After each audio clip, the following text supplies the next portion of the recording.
ಸಾವಿರಕ್ಕಿಂತ ಹೆಚ್ಚು ನೌಕರರ ಖಾಲಿ ಹುದ್ದೆಗಳಿದ್ದಾವೆ. ಅದರಲ್ಲಿ ಹೊರಗುತ್ತಿಗೆಯ ಮೇಲೆ ಸೇವೆಯನ್ನು ತಗೊಳ್ತಾರೆ. ಅವರಿಗೆ ಯಾವುದೇ ಸೇವಾ ಭದ್ರತೆ ಇಲ್ಲ. ಆ ಸೇವಾ ಭದ್ರತೆಗೆ ಸಲುವಾಗಿ ಸುಮಾರು 10 ವರ್ಷಗಳ ಹಿಂದೆ ಪೌರ ಸೇವಾ ನೌಕರರು ಹೋರಾಟ ಮಾಡಿದಾಗ ಮತ್ತೆ ಹಂಚ್ಕೊತೀವ್ರಿ ಸ್ಯಾಲರಿ ಆ ಥರ ಕೊಟ್ಟರು. ಸುಮಾರು 10 ವರ್ಷಗಳಿಂದ ಹಾಗೆ ನಡೀತಾ ಬಂದಿದೆ. ಇವತ್ತು ಸುಮಾರು ನೌಕರರು ಖಾಲಿ ಹುದ್ದೆಗಳಿದ್ದು ಅವನ್ನ ಕಾಯಮಾಗಿ ಮಾಡ್ತಾ ಇಲ್ಲ ಸರ್ಕಾರ. ಬೇಗನೆ ಅವನನ್ನ ಮಾಡಿ ಅವರಿಗೆ ಉಳಿದ ಸರ್ಕಾರಿ ನೌಕರರಿಗೆ ಏನು ಸೌಲಭ್ಯಗಳದಾವೋ ಅವು ಸಿಗುವಂತ ವ್ಯವಸ್ಥೆ ಮಾಡಬೇಕು ಅಂತಕ್ಕಂಥ ಆಗ್ರಹ ನಮ್ಮೆಲ್ಲರದಾಗಿದೆ. ಹಾಗಾಗಿ ಸರ್ಕಾರ ತೀವ್ರವಾಗಿ ಬೇಗನೆ ಅವರ ಬೇಡಿಕೆಗಳನ್ನು ಈಡೇರಿಸಬೇಕು ಅಂತಕ್ಕಂಥ ಒತ್ತಾಯವನ್ನು ನಾವು ಸರ್ಕಾರಕ್ಕೆ. ನಮಸ್ಕಾರಗಳು. ಇವತ್ತು ದಿವಸ ಹೋರಾಟ ಮಾಡಲಿಕ್ಕಿದ್ದಾರೆ. ಇದಕ್ಕೆ ಇದು ಯಾಕೆ ಹೇಳ್ತಾನಪ್ಪ ಅಂತಂದ್ರೆ ನಮ್ಮ ಇಲ್ಕಲ್ಲೂ ಒಂದು ಮಹತ್ವವಾದ ಒಂದು ಇದೈತಿ.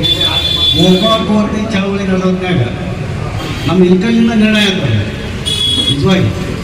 ಅದಕ್ಕೆ ಹೋರಾಟಕ್ಕೆ ಯಶಸ್ವಿ. ಆಮೇಲೆ ಇನ್ನೊಂದು ವಿಷಯ ಹೇಳ್ತಾರೆ, ಈ ಕಾಕಿ ಈಗ ಕಾಕಿ ಅಂತ ಯಾಕೆ ಕೊಟ್ರಪ್ಪ ಅಂತಂದ್ರೆ ನೋಡ್ರಿ, ಕಾಕಿ ಕೊಟ್ಟವರು ಕಾಕಿ ಹಾಕೊಂಡು ಒಂದು ಅರ್ಧ ತಾಸು ಪೌರ ಕಾರ್ಮಿಕ ಹಿಡ್ಕೊಂಡು ಇದು ಮಟ್ಟ ಡಿಫೆನ್ಸ್ ಮಟ್ಟ ಸೈನಿಕರು ಒಂದು ಅರ್ಧ ತಾಸು ನೀವು ಸ್ಥಗಿತ ಮಾಡಿಬಿಡ್ರಿ, ಸತ್ಯನಾಶ ಹೋಗ್ಬಿಡ್ತಾರೆ ದೇಶನ.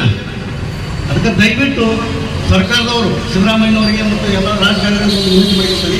ಈಗ 5 ಗ್ಯಾರಂಟಿ ಕೊಟ್ಟಾರೆ. ಈ ಪೌರ ಕಾರ್ಮಿಕರ ಬಾಕಿ ಅಂತೇಳಿ ಮತ್ತೊಂದು ಗ್ಯಾರಂಟಿ ಕೊಟ್ಟವರು. ಅವಾಗ ಇನ್ನೊಂದು ಉದಾಹರಣೆ ಅಲ್ಲಿ ಪರಿಸ್ಥಿತಿ ಏನಾಗಿದೆ ಅಂತಂದ್ರೆ ಆ ಚಿಂತಾಜನಕ. ಅದಕ್ಕೆ ದಯವಿಟ್ಟು ಈ AC ರೂಮ್ನಲ್ಲಿ ಕೂತು ಎಲ್ಲ ಅಧಿಕಾರ ಮಾಡುವಂಥ ಅಧಿಕಾರಿಗಳಿಗೆ ಒಂದು ವಿನಂತಿ, ಇವ್ರು ಇರ್ಲಿಕ್ಕಪ್ಪ ನೀವಿಲ್ಲ, ಅವರು ಇರ್ಲಿಕ್ಕಪ್ಪ ನೀವಿಲ್ಲ. ಹೀಗಾಗಿ ದಯವಿಟ್ಟು ವಿನಂತಿ. ಸುಮಾರು ಎಷ್ಟೋ ವರ್ಷದ ಬೇಡಿಕೆ ನಾವು ಈಗ ಈ ಬೇಡಿಕೆ ಈಡೇರಿಸಿದ್ರೆ ಇದ್ದಂಥ ಸರ್ಕಾರಕ್ಕೆ ಒಂದು ಘನತೆ ಗೌರವ ಬರ್ತದೆ. ದಯವಿಟ್ಟು ಒಂದು ಎಲ್ಲ ರಾಜಕಾರಣಿಗಳ ವಿನಂತಿ, ಯಾವುದೇ ಸರ್ಕಾರ ಈಗಿನ ಸಮಸ್ಯೆ ಇದು ಸುಮಾರು ಭಾಳ ವರ್ಷ ಇದು ಹೊಳೆ ಮುಂದೆ ಹೆಣ ಅಂತಾರ. ಇದು ಹೆಣ ದಬ್ಕೆ ತಗೊಂಡ್ಬಿಟ್ಟು ಹಂಗೆ ಈಗ ದಬ್ಕೆ ತಗೊಂಡು ಮುಂದೆ ಮಾಡ್ತಾರೆ, ಇಲ್ಲ ಭಾಳ ತಗೊಂಡು ಸರ್ಕಾರ. ದಯವಿಟ್ಟು ನಾನು ವಿನಂತಿ, ಈ ಬೇಡಿಕೆ ಭಾಳ ಇದು ಮತ್ತು ಇವ್ರ ಪರಿಸ್ಥಿತಿ ನೋಡಿದ್ರೆ. ಆಮೇಲೆ ಲೋಕಲ್ ಸ್ಯಾನಿಟರಿ ಅಧಿಕಾರಿಗಳ ವಿನಂತಿ ಐತಿ, ಅವ್ರಿಗೆ ಗ್ಲೋಸು, ಮಾಸ್ಕ್, ಬೂಟು, ಗ್ಲೋಸು ಎಲ್ಲವೂ ಬರ್ತಾವೆ. ಯಾಕೆ ಕೊಡಂಗಿಲ್ಲ ನೀವು? ಯಾಕೆ ಮಾಡಕ್ಕೆ ಕೊಡೋಲ್ಲ? ಈಗ ಅವ್ರು ಯಾರು ಹೇಳೋಲ್ಲ, ಬಾಯಿ ಬಿಟ್ಟು ಅವರು ಇಳೇ ನೋಡ್ಬೇಕು. ನಾವು ನಮ್ಮ ಹೋಗಿ ನಿಂತು ಒಂದು ಮಾಸ್ಕ್ ಮಾಡ್ಕೊಂಡು ಉದಾಹರಣೆ ಅದಾವೆ. ಮತ್ತು ಈಗ ಇಂಥ ಪರಿಸ್ಥಿತಿಗಳು ಕರೋನಾ ಟೈಮ್ ಇದು ಜೇಲ್ ಅವ್ರು ಮನಸ್ಸು ಮಾಡಿ ಏನಾದ್ರು ಬಂದು ಈ 24/7 ಅಂತ ನೀರಿಗೆ ಹೆಸರಿಟ್ರ ಅದು ನೀರು ಬಂದಾಗುತ್ತೆ. ಆದ್ರೆ ಇವ್ರು 24/7 ಅದಕ್ಕೆ ಆಗಲೇ ಹೇಳ್ತಾರೆ, ಇವ್ರು ಒಂದು ವೇಳೆ ಮನಸ್ಸು ಮಾಡಿ ಕೆಲಸ ಸ್ಥಗಿತ ಮಾಡಿಬಿಟ್ರಪ್ಪ ಅಂತಂದ್ರೆ ಸತ್ಯಾನಾಶ ಆಗುತ್ತೆ. ಈಗ ನೋಡ್ರಿ ಎಷ್ಟೋ ಸಮಸ್ಯೆ ಆಗ್ಬಿಡುತ್ತೆ ಹೊರಗೆ. ಅವರು ಸ್ಪಂದನೆ ಮಾಡ್ತಾರೆ. ಅಂತ ಈ ಹೋರಾಟಕ್ಕೆ ನೀವು ಎಲ್ಲಿ ಕರೆದ್ರು ನಮ್ಮ ಸಂಗೀತವ್ರು ಬರಕ್ತಾ ಇರೋದು. ಯಾಕೆ ನಗರದ ಬಗ್ಗೆ ಹೋರಾಟದ ಬಗ್ಗೆ ನಾವೆಲ್ಲ ಕಳ್ತಾ ಇರ್ತೇವೆ.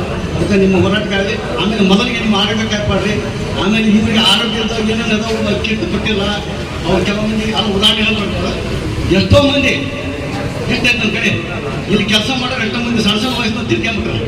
ಉದಾಹರಣೆ ಏನಂತ ಅಂದ್ರೆ ಅವ್ರು ಇಳಿಬೇಕು ಇದ್ರಾಗ ಡ್ರೈನೇಜಾಗ ಇಳಿಬೇಕಾದ್ರೆ ಎಷ್ಟು ಸಮಸ್ಯೆ ಆಗುತ್ತೆ. ಬೇಕಾದ್ರೆ ಅಲ್ಲಿಂದ ಬೇಕಾದ್ರೆ ಚಾಲೆಂಜ್ ಮಾಡ್ತಾರೆ, ನಾನು ಹಿಡ್ಕೊಂಡು ಅಲ್ಲಿ ಅವರು ಡ್ರೈನೇಜ್ ತೆಗಿತಾರೆ. ಬೇಕಾದ್ರೆ 10 ನಿಮಿಷ ಕೊಟ್ರಪ್ಪ ನಿಮ್ಮ ಮನೆ ಆಗೋದು ಕಸ ಬೆಳಿತಾರೆ. ಅಂತ ದಯವಿಟ್ಟು ಏನು ಮಾಡಬೇಕು ಅವ್ರಿಗೆ ಅಧಿಕಾರಿಗಳಿಗೆ ಅವ್ರಿಗೇನಾದರೂ ನೀವು ಅನ್ಯಾಯ ಮಾಡಿದ್ರೆ, ಅವ್ರಿಗೇನಾದರೂ ಇದು ಮಾಡಿದ್ರೆ ನಿಮ್ಮ ಮನೆಯಲ್ಲಿ ಅನ್ಬಾರ್ದು ನಾನು. ಮತ್ತು ನಿಮ್ದು ದೊಡ್ಡ ಸಮಸ್ಯೆ ಆಗುತ್ತೆ. ಅದಕ್ಕೆ ದಯವಿಟ್ಟು ಸಮಸ್ಯೆ ಬಗೆಹರಿಸ್ಬೇಕು. ಅದು ರಾಜ್ಯ ಮಟ್ಟದ ಸಮಸ್ಯೆ ಬಗೆಹರಿಕತೈತೆ ಹತ್ತೈತೆ. ಯಾಕಂದ್ರೆ ಹೋರಾಟ ಹೆಂಗಾಗ್ತಪ್ಪ ಅಂದ್ರೆ ನೀವು ರಾಜ್ಯ